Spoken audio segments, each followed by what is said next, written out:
Hi everyone! Welcome back to the Daily Tagalog. Today, let's learn common feelings and emotions in Tagalog. Let's begin. Masaya. Malungkot. Pagod. Gutom. Uhaw. Galit. Repeat after me. Masaya. Malungkot. Pagod. Gutom.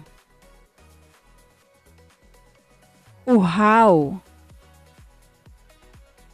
Galit. Now let's learn more common emotions. Kinakabahan. Nasasabik. Nahihiya. Naguguluhan. Kalmado. Naiinip. Repeat after me. Kinakabahan.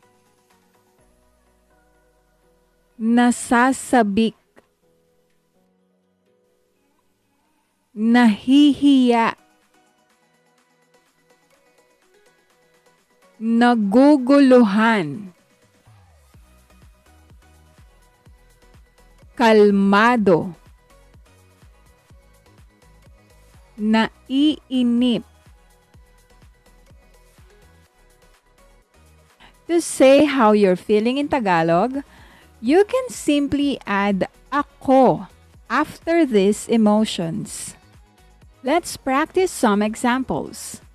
Repeat after me. Masaya ako. Pagod ako. Gutom ako.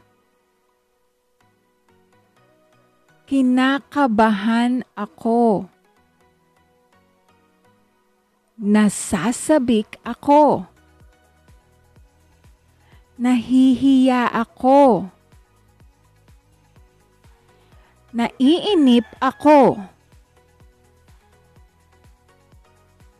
Great job! If some words feel hard to remember, that's okay. Practice them repeatedly and you can always come back to this video anytime you need a review. The more you hear and use the words, the easier they become. That's it for today. Now you know some common feelings and emotions in Tagalog. Don't forget to like, subscribe, and comment what you'd like to learn next. And if you want to learn more simple Tagalog, check out my other lessons too. Salamat, and I'll see you in the next lesson. Bye-bye.